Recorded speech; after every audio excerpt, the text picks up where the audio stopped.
Thank you, Dr. Campbell, Dr. Zakir Naik. Approximately 40 minutes for these questions, then we switch over to the questions on the slips. May we have the first question from the mic on my left for Dr. William Campbell. I would like to ask Dr. Campbell if in Genesis it says, when it talks about the flood, Noah flood, it talks about that the water covered the surface of the earth, all the creations and all the mountains and everything.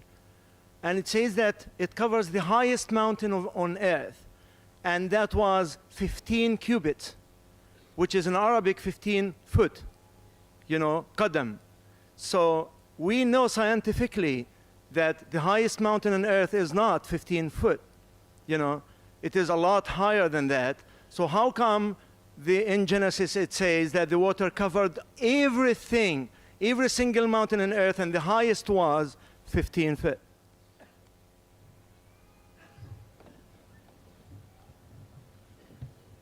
Thank you for your question.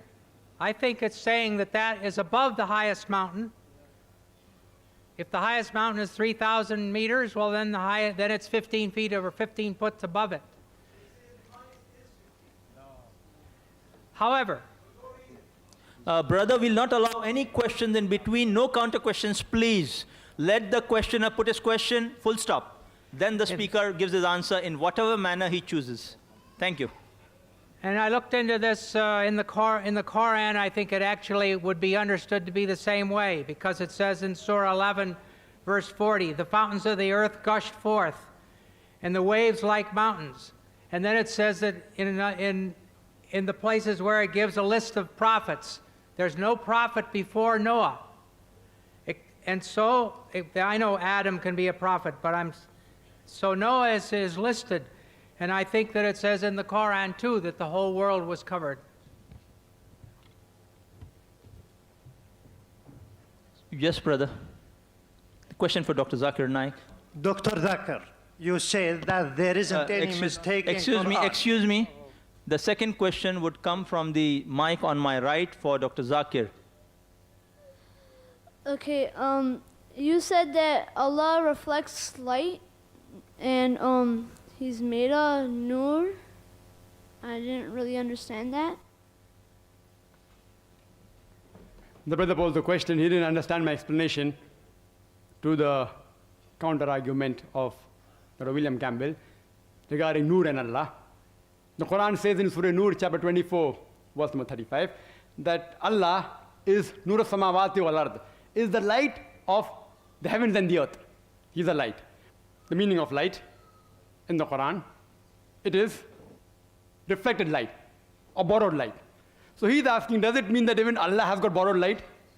So the answer is giving further. If you read in the verse, it says that it's like a parable of a niche. In the niche, there is a lamp. Lamp has a light of its own.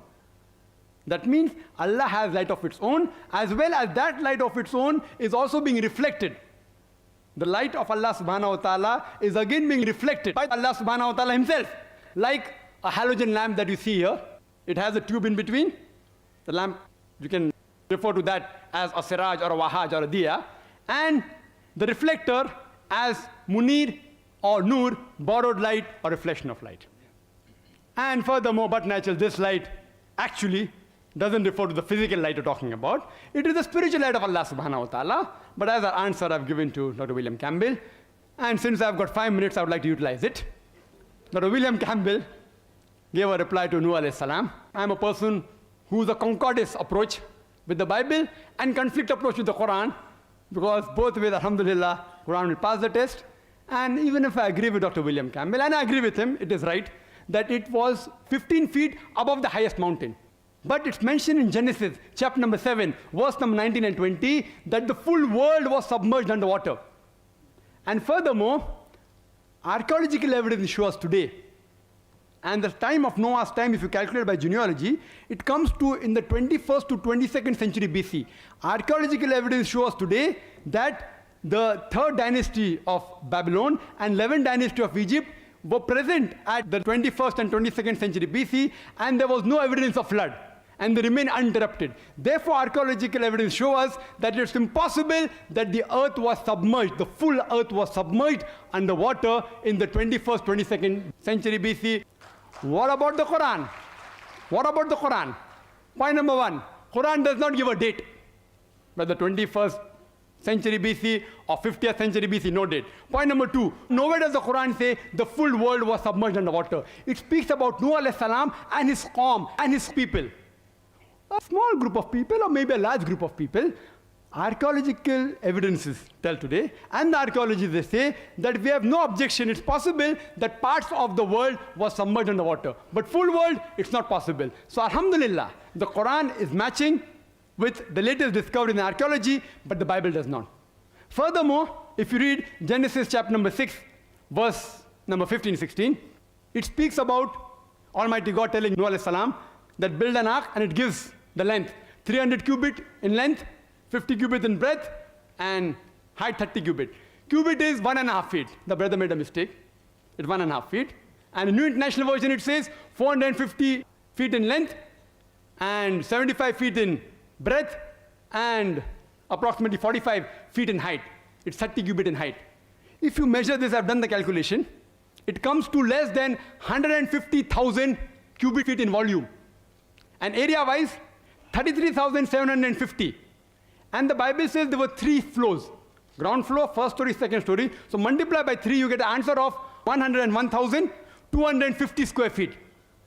That is the area. Imagine a pair of all the species of the world was accommodated in 101,250 square feet. Imagine. Is it possible? Millions of species are there in the world. If I tell in this auditorium, 1 million people came in this auditorium, will you believe? I remember, I think last year, I'd given a talk in Kerala, and there were 1 million people. That's the biggest gathering I've addressed, alhamdulillah, by Allah's grace. 1 million people, I could not see the end. It was not an auditorium, it was a big beach. I couldn't see anyone. Only few people in the front, that's all. Few compared to the 1 million people that were there. If you see on the video class, you'll realize how big is 1 million. Somewhat like Arafat, you see 2.5 million people in Arafat. In an area of 101,250 square feet or 150,000 cubic feet, it is impossible. And above that, they stayed for 40 days, eating, going for call of nature. If I say 1 million people came into the auditorium, will you believe? So scientifically, there are several things in which there are gross scientific errors in the Bible. Can we have the next question for Dr. Campbell from the mic at the rear? Dr. Naik, you said No, that excuse there me. is... This question is for Dr. Campbell. Okay. So you have So to wait. the next person would like to ask a question to for Dr. Campbell. Yes, I'd like to pose this question, or rather this test to Dr. William Campbell. Why don't you attempt the falsification test of the Bible given in the book of Mark, chapter 16, verses 17 and 18, and prove to the audience here, right now, that you are a true Christian believer?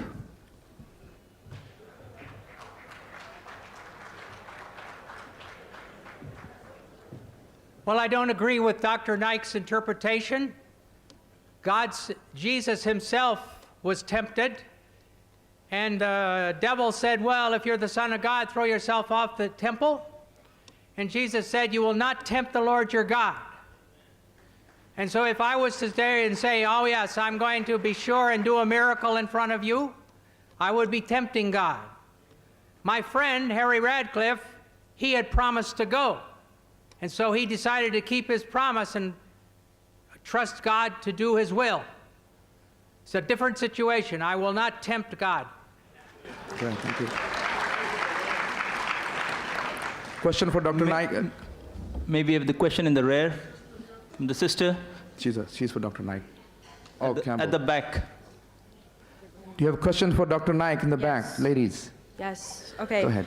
My question is to Dr. Zakir Naik. The Christians explain the concept of Trinity scientifically by giving the example of water, which can be in 3 states, solid, liquid, and gas, in the form of ice, water, and vapor. Similarly, one God is a triune God, Father, Son, and Holy Ghost. Is this explanation scientifically correct? Just a comment before I give the answer.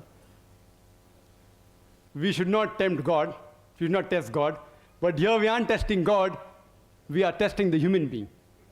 We should not test God, but here we are testing you, and God promises that any believer who has deadly poison, he will not die. He'll be able to speak in foreign tongues. We aren't testing God, we know God is correct. He will see to it that every believer can speak. We are testing you whether you're a believer or not. Coming to the question of the sister, that there are Christians who say that scientifically we can prove the concept of Trinity, like how water can be in 3 states, solid, liquid, and gas, like ice, water, and vapor. So similarly, God is in 3 forms, Father, Son, and Holy Ghost. How to reply, and is this scientifically correct? Scientifically, I do agree, water can be in 3 forms, solid, liquid, and gas, ice, water, and vapor. But scientifically, we also know that the component of water remains the same, H2O, 2 atoms of hydrogen and 1 atom of oxygen. The components remain the same, the constituent remains the same, the forms keep on changing, there is no problem. Let's check with the concept of Trinity. Concept of Trinity, Father, Son, and Holy Ghost. Form, they say form changes. Okay, for sake of argument, we agree. Does the component change? God and Holy Ghost is made of spirit. Human beings are made of flesh and bones. They aren't the same. Human beings require to eat. God doesn't require to eat to survive. They aren't the same. And this is testified by Jesus Christ, peace be upon him, himself in the Gospel of Luke, chapter number 24, verse number 36 to 39. He says that, behold my hands and feet, handle me and see, for a spirit has no flesh and bones. He says, behold my hands and feet, handle me and see, for a spirit has no flesh and bone. And he gave his hand, and they saw, and they were overjoyed. And he said that, do you have any meat to eat? And they gave him broiled fish and a piece of honeycomb. And he ate to prove what? That he was God? To prove that he was not God. He ate. And he flesh and bones. A spirit has got no flesh and bone. This proves that it is scientifically not possible that Father, Son, and Holy Ghost, Father, Jesus Christ, peace be upon Holy Ghost, is Almighty God. And the concept of Trinity, the word Trinity, doesn't exist anywhere in the Bible. The word Trinity is not there in the Bible, but it is there in the Quran. Quran says in Surah Nisa, chapter 4, verse 171, it says, وَلَا تَقُولُوا ثَلَاثًا. Don't say Trinity. إِنْتَوْ خَيْرٌ لَكُمْ. This has stopped, it's better for you. Trinity is also there in Surah Ma'idah, chapter number 5, verse number 73, which says, لَقَدْ كَفْرَ الَّذِينَ قَالُوا إِنَّ اللَّهُ ثَالِثُ ثَلَاثًا. They are doing kufr, they are blaspheming, those who say that Allah is 3 in 1, is a triune God. Jesus Christ, peace be upon him, never said he was God. The concept of Trinity doesn't exist in the Bible. The only verse which is closest to the concept of Trinity is the first epistle of John, chapter number 5, verse number 7, which says, for there are 3 that bear record in heaven, the Father, the Word, and the Holy Ghost, and these 3 are one. But if you read the Revised Standard Version, revised by Thaidu scholars, Christian scholars of the highest eminence, backed by 50 different corporate denominations, they say this verse of the Bible, first epistle of John, chapter 5, verse number 7, is an interpolation, is a concoction, is a fabrication. It was thrown out of the Bible. Jesus Christ, peace be upon him, never claimed divinity. There is not a single unequivocal statement in the complete Bible where Jesus Christ, peace be upon him, says, I am God, or where he says, worship me. In fact, if you read the Bible, it is mentioned in the Gospel of John, chapter number 14, verse number 28, he said, my Father is greater than I. Gospel of John, chapter number 10, verse number 29, my Father is greater than all. Gospel of Matthew, chapter number 12, verse number 28, I cast out devils with the Spirit of God. Gospel of Luke, chapter number 11, verse number 20, I with the finger of God cast out devil. Gospel of John, chapter number 5, verse number 30, I can of my own self do nothing.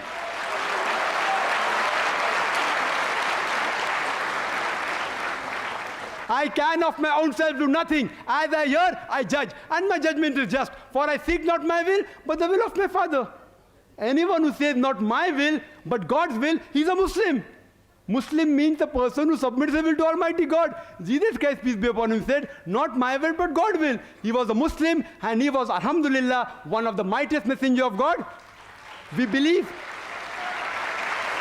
We believe that he was born miraculously without any male intervention. We believe he gave life to the dead with God's permission. We believe that he healed those born blind and lepers with God's permission.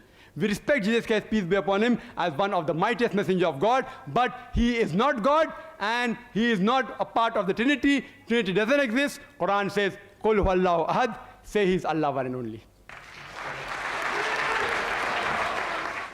Before we have the next question from the mic here, earlier I had announced that the ladies should kindly queue up there. Unfortunately, they have not queued up there, so we are having a problem of balancing the questions. Okay, what we do, we disregard the labels on the mic. Yes. If the ladies want to ask from here, we'll allow them. Just balance this in practical necessity. The hall is jam-packed, we understand. We will allow now one question for Dr. Campbell from here, and the rare mic will be for people who'd like to ask questions from the gents for Dr. Zakir. Yeah. Similarly, for the ladies, the front mic would be for Dr. William Campbell, and the rear mic would be for Dr. Zakir. Are the people queued there for Dr. Zakir? Yeah. Yes. Okay. People queued here for Dr. Campbell? Right. I think they have taken their own positions and changed the positions the organizers had given. We respect it because of the rush in the hall. The next question for Dr. Campbell from this mic. Thank you. Yes, brother. Assalamu alaikum. Alhamdulillah, tonight's been, praise be to Allah, praise be to the one God of all mankind. Tonight's been a very interesting dialogue, and a dialogue at that. It's talking about a very noble topic for mankind, for all of mankind. And so we have gathered here as all of humanity. Question please. Okay. No statements. Okay, Bismillah. In the name of Allah, the question is this. Okay, we've come here together for this event tonight. It should benefit us. And so I'm asking Dr. Campbell, as a Christian and with your colleagues as well, has this event done its job? Has it opened your heart? Has it at least opened a glimmer towards looking further into the truth of Islam? Thank you.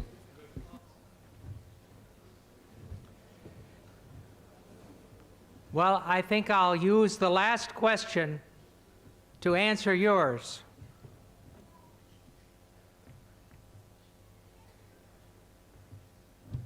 Dr. Naik says there's no place that Jesus says he's God. In Mark 14:61, he didn't answer.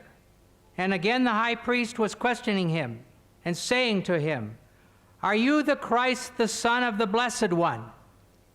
In other words, are you the Christ, the Son of God? And Jesus said, "I am." So he did say, "I'm the Son of God." And he did say he's divine. And the Bible clearly says, I realize he's quoted the verses he wished to quote, Dr. Zaik wished to quote, where Jesus was in his human form. But there's other verses. He says, "I and the Father are one." It says, "In the beginning was the Word, and the Word was with God, and the Word was God, and God was made flesh and dwelt among us." In Jesus' baptism, the Father spoke and said, "This is my beloved Son." Jesus was there, and the Holy Spirit descended. The Father, the Son, and the Holy Spirit. We didn't make this thing up from our heads. Just lift this little thing. Now the friend asked the question here.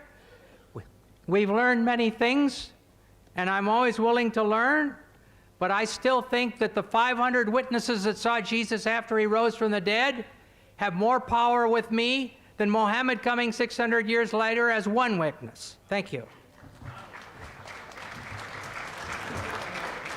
We'll allow a question for Dr. Zakir from the rear. Yes, sister. Dr. Campbell did first attempt to bring up supposed false facts pertaining to the Quranic views on the universe, and you did refute these accusations. However, it was not addressed what the Bible says about the shape of the earth and its other aspects. The sister asked the question that I did not address regarding what the Bible says about the shape of the earth due to lack of time. I can point out another 100 points, lack of time. Anyhow, sister wants to know what does the Bible speak about the shape of the earth. It's mentioned in the Bible, in the Gospel of Matthew, chapter number 4, verse number 8. It says, the same reference which Dr. William Campbell used about tempting, the devil took him, that Jesus Christ, peace be upon him, to an exceedingly high mountain and showed him all the kingdoms of the earth and its glory. Gospel of Luke, chapter number 4, verse number 5.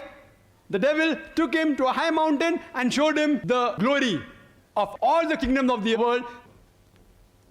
Now, even if you go to the tallest mountain, the highest mountain in the world, that's Mount Everest, and supposingly you have a very good vision and can see for thousands of miles together, yet you will not be able to see all the kingdom of the world, because today we know the earth is spherical. You will not be able to see the kingdom of the opposite side of the world.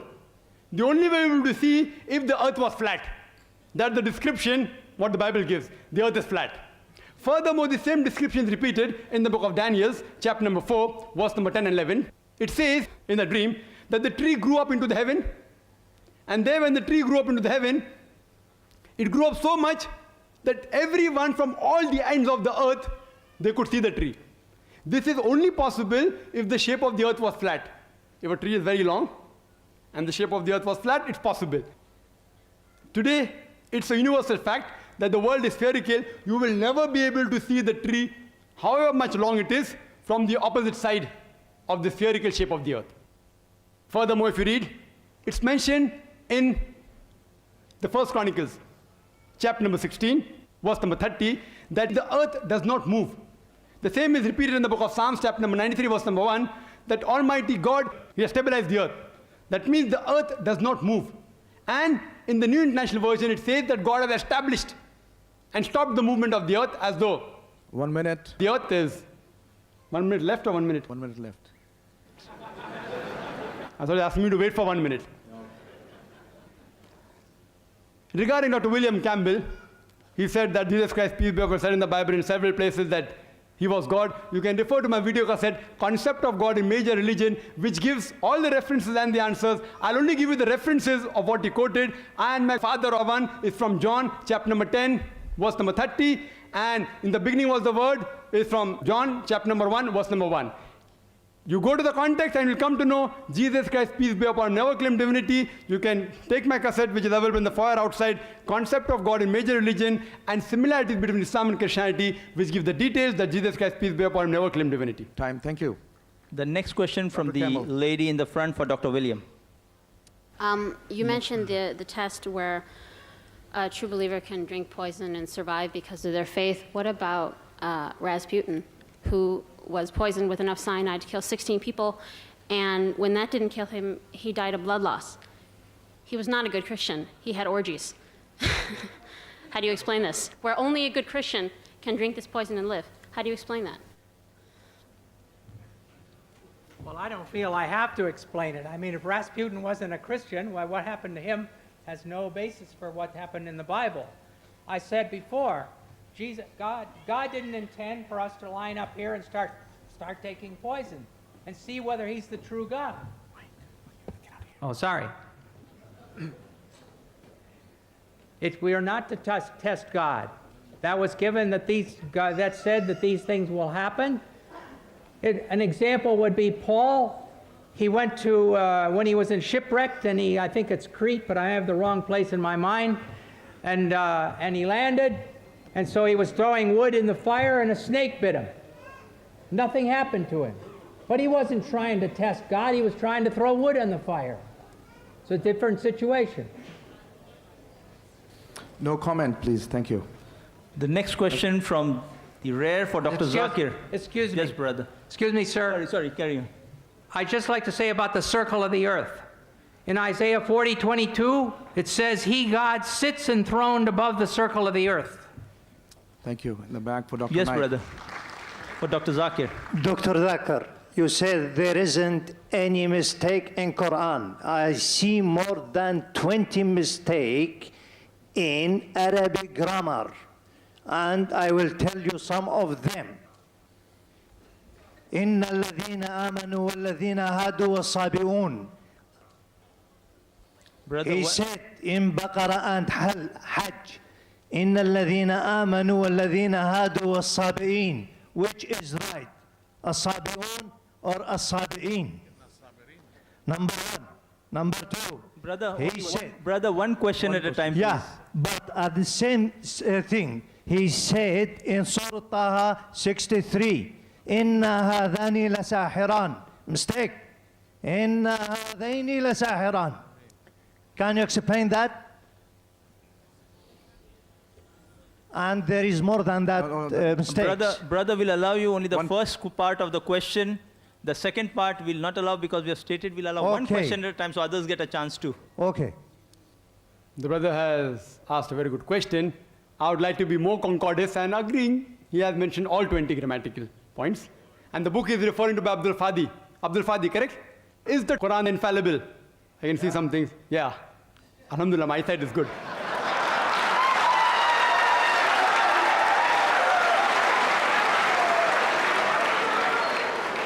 I will answer all 20 together.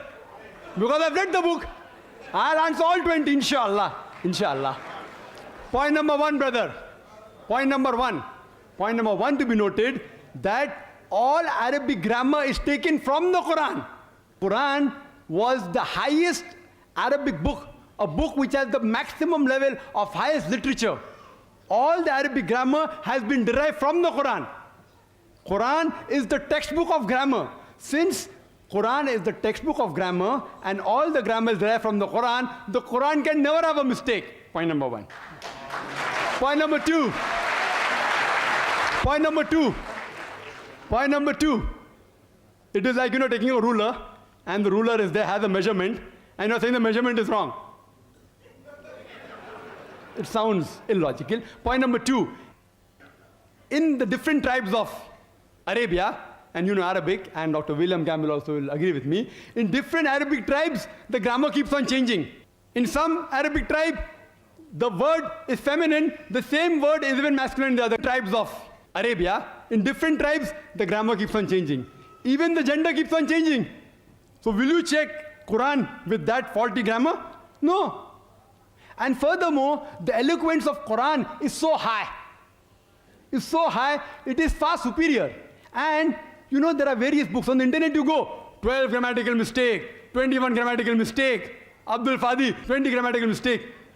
Do you think the Christian people took out these mistakes? Who took out these mistakes? Do you know who took out? The Muslims.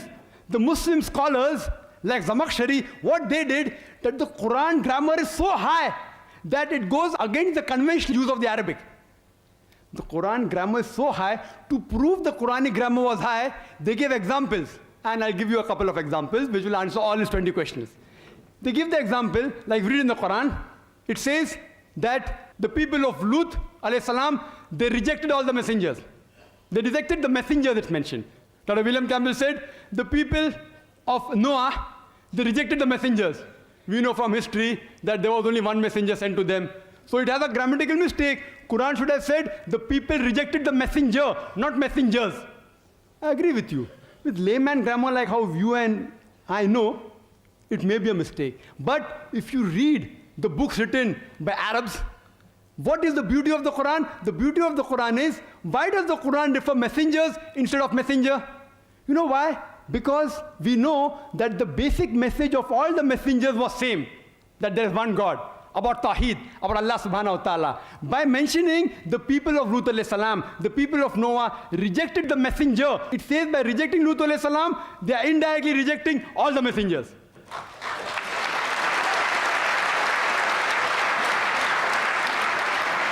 See the beauty, see the eloquence, alhamdulillah. You may think it's a mistake. It's not a mistake. Similarly, people like Anush Suraj says that Quran says, kun fayakun, be and it is. It should be kun fakana, be and it was. Agreed, past tense is kun fakana in Arabic. It's not kun fayakun, but the kun fayakun is more superior. It says, Allah, it was, it is, and can do. Past, present, and future. Thank you, Dr. Naik. May we have the next question from the brother in the front for Dr. William Campbell. Yes, Dr. Campbell, this is a very sincere question to learn a little more about Christianity. I want to ask that Jesus' ministry was only for 3 years after he was baptized by John the Baptist. So Jesus, the second most powerful person after God, the Son of God. What are his contribution in his early life from 1 year to say 27 or 28 years? What are his significant contributions? This is, excuse me, Dr. Campbell. This is not the topic for tonight. We had. Allow the next person to ask. Yeah, you can go ahead. In the beginning of his presentation, Dr. Campbell mentioned Zulqarnain from the chapter 18 of Quran, the cave, and he mentioned that Zulqarnain is Alexander the Great. Can you prove me how you came to that Zulqarnain is Alexander the Great? I only read it in the commentary of Yusuf Ali. But regardless of whether it's Alexander the Great or who it is, the sun doesn't set in a murky marsh, and that's what the verse says. Okay, thank you. Yes, sister, the question for Dr. Zakir. I don't know the exact verse, but when the Bible says, "For as Jonah was 3 days and 3 nights in the belly of the fish, so shall the Son of Man be for 3 days and 3 nights the heart of the earth." Did Jesus, peace be upon him, scientifically fulfill the sign of Jonah? What the sister is referring to is the verse of the Bible, Gospel of Matthew, chapter number 12, verse number 30 and 40. When people ask Jesus Christ, peace be upon him, show me a sign, show me a miracle, Jesus Christ, peace be upon him, says, "You evil and adulterous generation, seeketh after a sign. No sign shall be given to you but the sign of Jonah. For as Jonah was 3 days and 3 nights in the belly of the whale, so shall the Son of Man be 3 days and 3 nights in the heart of the earth." Sign of Jonah. Jesus Christ, peace be upon him, puts all his eggs in one basket. And if you go to the sign of Jonah, the book of Jonah is less than 2 pages, and most of us know. And if you analyze that Jonah was 3 days and 3 nights, but Jesus Christ, peace be upon him, we know from the Gospels that he was put on the cross, the alleged crucifixion, alleged. By late evening, he was brought down from the cross and put in the sepulchre. And on Sunday morning, if you see, the stone is moved away and the sepulchre is completely empty. So Jesus Christ, peace be upon him, is in the tomb on Friday night. Friday night he was in the tomb. Friday night. He was there in Saturday morning, one night, one day. And he was there Saturday night. So 2 nights and 1 day. 2 nights and Sunday morning the tomb was empty. So Jesus Christ, peace be upon him, was there for 2 nights and 1 day. It's not 3 days and 3 nights. Dr. William Campbell gives a reply in his book that, part of the day can be counted as 1 day. And if a patient comes to me who's sick on Saturday night, on Monday morning, and if I ask him, "How long are you sick for?" he will say 3 days. I agree with you. Concordance approach, I agree. I'm very generous. You say part of the day is full day, I agree with you. So Saturday night, part of the day, 1 day. Sunday, part of the day, full day, 1 good. Monday, part of the day, full day, no problem. If patient says 3 days, no objection. But no patient will ever say 3 days and 3 nights. I challenge. I have, alhamdulillah, met various patients. I have not come across a single patient, including Christian missionaries, who have ever told to me who was sick in the night, day before yesterday, saying, "I'm sick for 3 days, 3 nights." So Jesus Christ, peace be upon him, does not say 3 days. Jesus Christ, peace be upon him, says 3 days and 3 nights. So it is a mathematical error. Scientifically, Jesus Christ, peace be upon him, didn't prove. And furthermore, the prophecy says, "As Jonah was, so shall the Son of Man be." Jonah was how? How was Jonah in the belly of the whale, belly of the fish? Dead or alive? Alive. When he was thrown overboard, he was alive. In the belly of the whale, he goes around the ocean, dead or alive? Alive. He prays to Almighty God, dead or alive? Alive. He's vomited out on the seashore, dead or alive? Alive, alive, alive, alive. When I ask the Christians, how was Jesus Christ, peace be upon him, in the sepulchre, in the tomb, dead or alive? They tell me dead. Alive. Alhamdulillah. Is it a Christian? If he's alive, alhamdulillah, he was not crucified. If he's dead, he hasn't fulfilled the sign. You can refer to my video cassette, "Was Jesus Christ, peace be upon him, really crucified?" and prove that Jesus Christ, peace be upon him, was not crucified. As the Quran says in Surah Nisa, chapter 4, 157, وَمَا قَتَلُوا وَمَا صَلَبُوهُ. They didn't kill him, neither did they crucify him. It was only made to appear so. Thank you, Dr. Naik. Question for Dr. William. Dr. Campbell, since you are a medical doctor, could you please explain scientifically the various medical aspects that in the Bible regarding because you didn't answer them in your rebuttal. For example, blood used as a disinfectant, bitter water test for adultery, and most importantly, that the woman is unclean for double the period when she gives birth to a daughter than as compared to a son.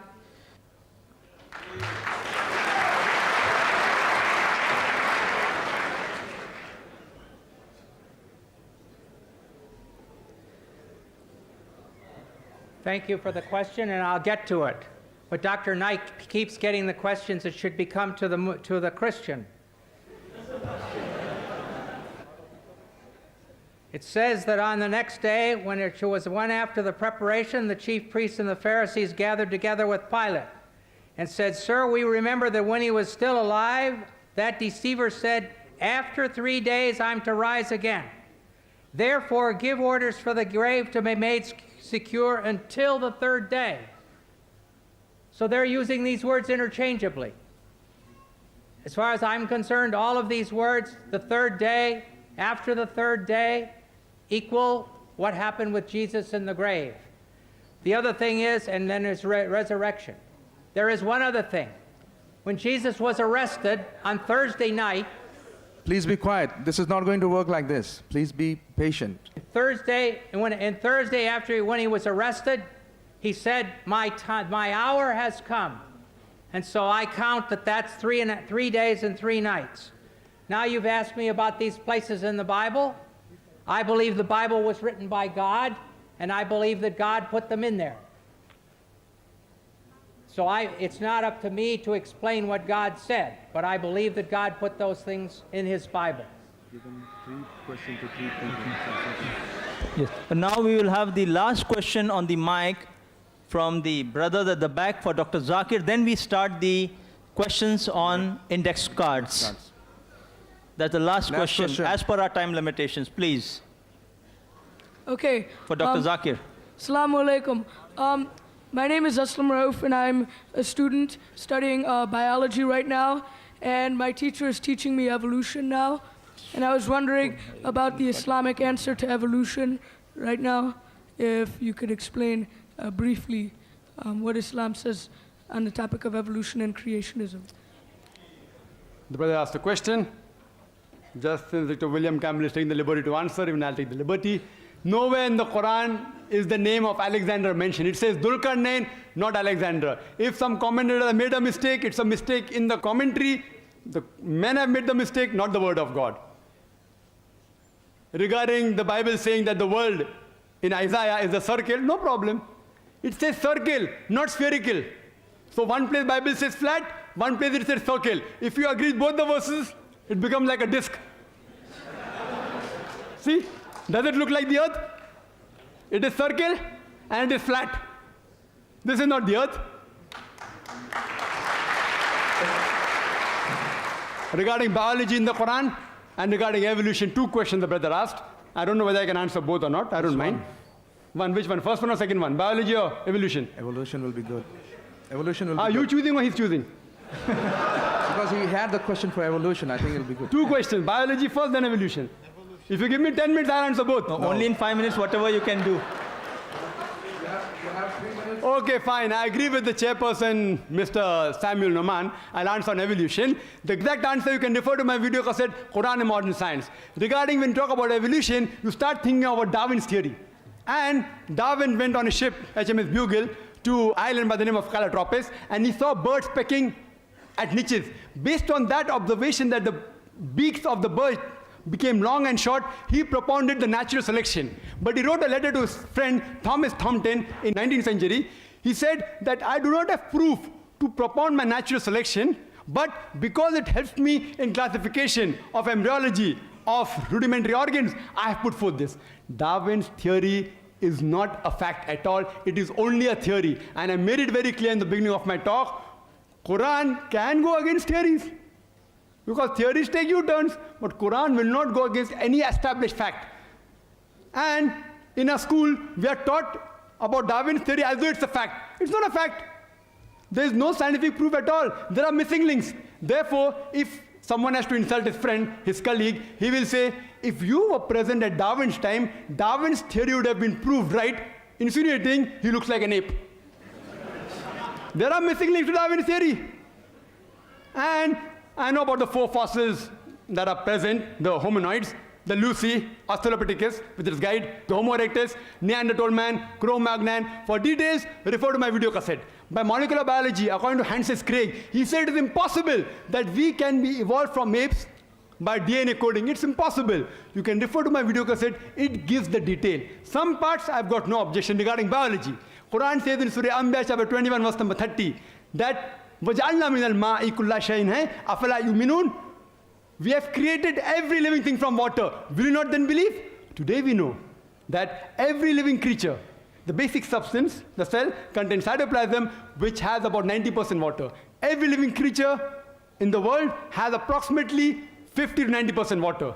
Imagine, in the deserts of Arabia, who could have imagined that everything is made of water? Quran says that 1400 years ago. Time, Dr. Naik. Thank you. Thank you. Thank you very much. We will now start the questions on slips of paper. We would have this box for Dr. William Campbell, this box for Dr. Zakir Naik. We turn the boxes, their names toward themselves so they don't see through while you all can see. They pick up the questions, looking away from the box, and they answer it themselves. Whatever they choose, they have to answer. The first question for Dr. William Campbell. And the next question for Dr. Zakir. They can pick up the questions in advance so that we don't waste time in the reading the questions. So one questions they can start, and we'll allow Dr. William to read for some time if he wants. That's the first question. I will read the question, but first I just want to say about everything made of water. It's perfectly obvious. Every time you smash a bug, it's made of water. Every living thing is made of water, but it's observable. It's not a miracle. Okay, Dr. Campbell, if you cannot answer the contradictions in Genesis regarding the creation, don't you think that that proves that the Bible is unscientific and therefore not from God? I admit that I have some problems with this, but I also have all the fulfilled prophecies, and that's very important to me. And it says that Jesus is the first cornerstone, and built on it, he's built on the foundation of the apostles and the prophets. And so the prophets prophesied and the apostles wrote down when God fulfilled the prophecy. I know that doesn't answer your question, but my faith is in Christ for as my Savior. Okay, thank you. Dr. Naik? Text and translation are 2 different words, giving 2 different meanings in the Bible. In English, a text or a translation. Can scientifically text and translation be proved to be the one and the same? Did God reveal his messages upon Moses and Jesus, peace be upon him, upon them in English? That's a very good question. Can the text and translation be the same? No. A text and translation cannot be exactly the same, can come close to it. And according to Maulana Abdul Majid Daryabadi, he said, the most difficult book in the world to translate is the glorious Quran. Because the language of the Quran is so eloquent, it is so superior, so noble. And one word in Arabic has got several meanings. Therefore, to translate the Quran is the most difficult. It is not the same. And if there's a mistake in the translation, it is a human handiwork. The human being who's translating, he's to blame, not Almighty God. Regarding, was Bible revealed in English? No. Bible wasn't revealed in English. It's Old Testament in Hebrew, New Testament in Greek. Though Jesus Christ, peace be upon him, spoke Hebrew. But the original manuscript that you have, it's in Greek. The Old Testament, the original Hebrew is not available. Do you know that? The Hebrew translation of the Old Testament is from the Greek. So even the original Old Testament, which is in Hebrew, is not present in Hebrew. So you have a double problem. No wonder you have scribal errors, etc. But the Quran, alhamdulillah, the original Arabic is maintained. It has been, alhamdulillah, scientifically you can prove it is the same. And regarding, were revelations revealed to Jesus Christ, peace be upon him, and to Moses, peace be upon him? I said in my earlier answers as well as my talk, that we believe the Quran says in Surah Ra'd chapter 13 verse 38 that Allah subhanahu wa ta'ala has sent down several revelations. By name only 4 are mentioned: the Torah, the Zabur, the Injil and the Quran. The Torah is the Wahi which was given to Moses, peace be upon him. The Zabur is the revelation, the Wahi which was given to David, peace be upon him. Injil is the Wahi, the revelation which was given to Jesus, peace be upon him. And Quran is the last and final revelation which was given to the last and final messenger, Prophet Muhammad, peace be upon him. Dr. Naik, thank you so much. But the present Bible is not the Injil which we believe in, which was revealed to Jesus Christ, peace be upon him. Thank you, sir. Dr. Campbell? May we have one more? But the present Injil is the one there's always been. We have texts, 75% of the text from 180 AD. That's 100 years after John wrote. He was alive and wrote. You have people alive at that point who knew, who their grandparents believed through John. There's good evidence and good text. The Bible is valid history. Now the question, with the probability you presented, it is a great calculation, thank you. But in the matter of God, it is completely inferior. God is all-powerful and can choose who he likes, of course, no matter rich or poor or any other thing. So how then does your probability fit in? Jesus was poor, he was chosen. He said the Son of Man has nowhere to lay his head. I'm not sure about this. I don't see how the calculation is talking about that.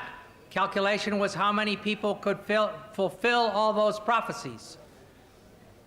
I hope that that's been helpful. Thank you. Thank you, Dr. Naik. Go ahead, please. Go ahead. Thank you.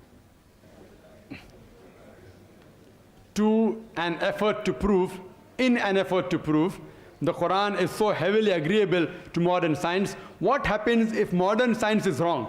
Does the Quran always change to reflect the changes in science? That's a very good question. It's a very important question, and we Muslims should be very careful while bringing compatibility with the Quran and modern science. Therefore, I said in the beginning of my talk, I will only be speaking about those scientific facts which have been established. And a scientific fact which has been established, for example, the earth is spherical. It can never go wrong. Established science can never take U-turns. But unestablished science, like hypotheses and theories, can take U-turns. I know Muslim scholars who have tried to prove Darwin's theory from the Quran. Nonsense. So therefore, we should not go overboard and try and prove everything of modern science. We have to be careful to check up whether it's established or unestablished. If it's established, Alhamdulillah, with scientific proof, the Quran will never go against it. If it's a hypothesis, it may be right, it may be wrong. Like Big Bang Theory. It was a hypothesis earlier. Earlier it was a hypothesis. Today, after solid proof about the celestial matter, according to Stephen Hawking, etc., it's a fact. So Big Bang Theory, today is a fact. Yesterday it was a hypothesis. Once it becomes a fact, I use it. You know, there are hypotheses saying that human beings have been created from a single pair of genes, Adam and Eve. I don't use it because science has established. It goes along with the Quran. It goes along with the Quran that we have been evolved from one pair, Adam and Eve, peace be upon them. But I don't use it because that is not an established fact. So therefore, while bringing a correlation between Quran and science, etc., see to it that you use only those scientific facts which have been established and not hypotheses, because Quran is far superior to modern science. I'm not trying to prove the Quran to be the word of God with the help of science. No, not at all. What I'm trying to do, for us Muslims, Quran is the ultimate criteria. For the atheist and for the non-Muslims maybe, science may be the ultimate criteria. What I'm doing, I'm using the criteria, the yardstick of the atheist, and comparing with the yardstick of the Muslim, the Quran. I'm not trying to prove the Quran to be the word of God with the help of science. What I'm trying to do, when I bring a compatibility, and I show the superiority of Quran, that what your science has told us yesterday, Quran has told us 1400 years ago, I'm trying to prove that our yardstick, the Muslim yardstick, the Quran, is far superior to your yardstick, the science. Therefore, you should believe in Quran, which is far superior. Hope that answers the question. Thank you, Dr. Naik.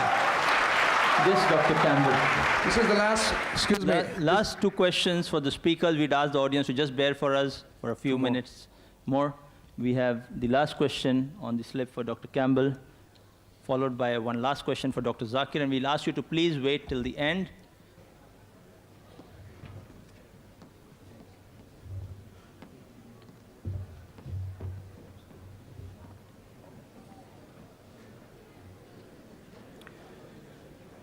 It's the same question as the last one, really. Dr. Campbell agreed to Dr. Naik that the errors he showed are not wrong and that he can't answer them. So does this mean that Dr. Campbell agrees that the Bible has errors? So it's not the Word of God.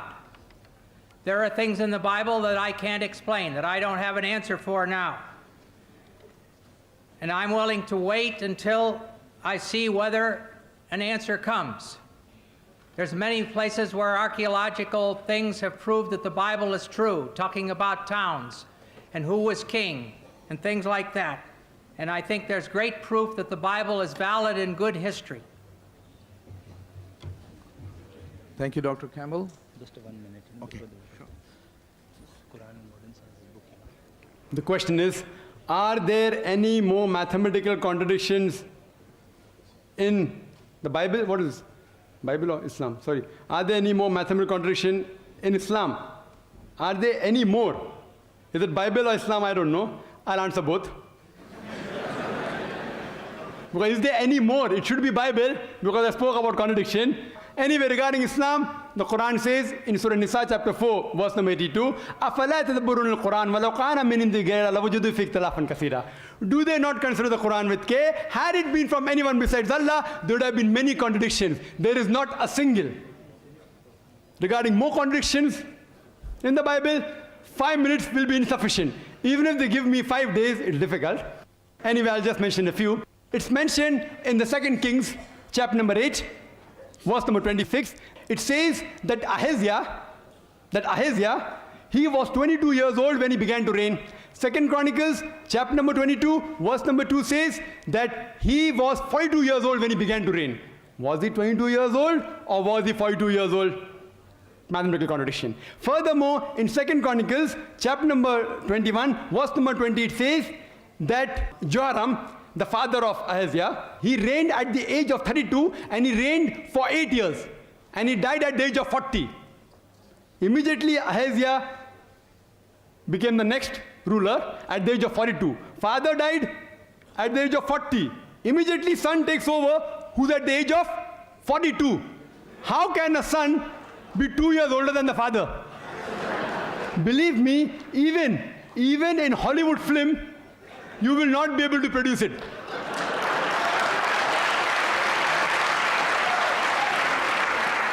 In Hollywood film, you can produce a unicorn, which I mentioned in my talk. Unicorn, you can have cockroaches, which the Bible speaks about, cockroaches and dragons and serpents.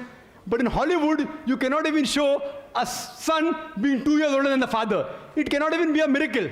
Even in miracle, it's not possible.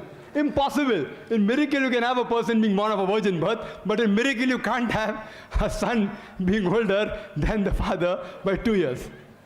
Further, if we read, it's mentioned in the Bible in 2 Samuel, chapter number 24, verse number 9, that the people that were involved in the battlefield, it gives a list of these people in 2 Samuel, chapter 24, verse number 9, and it says that people that took part, 800,000 of the men of Israel took part, and 500,000 of the men of Judah. Same, if you see other places, 1 Chronicle, chapter 21, verse number 5, it says that 1,100,000 people took part in the battlefield from the men of Israel, and 10,460 men took part of Judah. Was it 800,000 people who took part from the men of Israel, or was it 1,100,000? Was it 5 lakh people of Judah that took part, or 10,460? A clear-cut contradiction. Furthermore, it's mentioned in the Bible in 2 Samuel, chapter number 6, verse number 23, that Michal, the daughter of Saul, she had no sons. 2 Samuel, chapter 21, verse number 8, Michal, the daughter of Saul, had 5 sons. One place it says no children, no son, no daughter. Other place, 5 sons. Furthermore, if you read, it's mentioned in Gospel of Matthew, chapter number 1, verse number 16, it says about the genealogy of Jesus Christ, peace be upon him, as well as Luke chapter number 3, verse number 23, and it says that Jesus' father, that Joseph, his father was Jacob, in Matthew chapter 1, verse 16. And Luke chapter 3 verse number 23, Jesus' father Joseph, his father was Heli. Did Jesus' father Joseph had two fathers? What do you call a person who has got two fathers? Or was it Heli or was it Jacob? Thank you, Clear-cut Dr. Naik. contradiction. Thank you very much.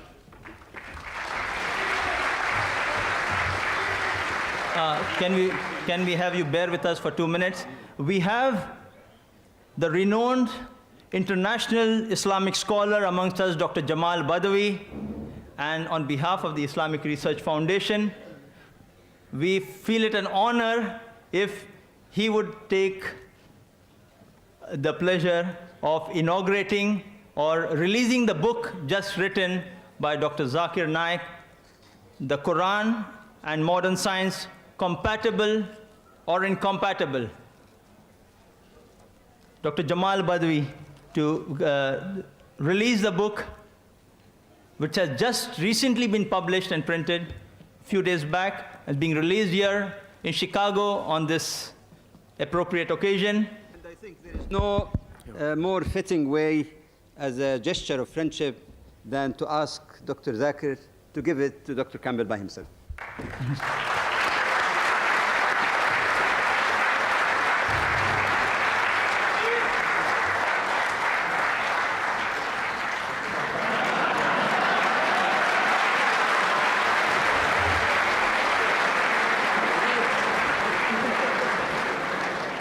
As we have a very limited number of these copies available, so we request only the non-Muslim guests who have come here to kindly take a complimentary copy of the book as they leave the auditorium if they are interested.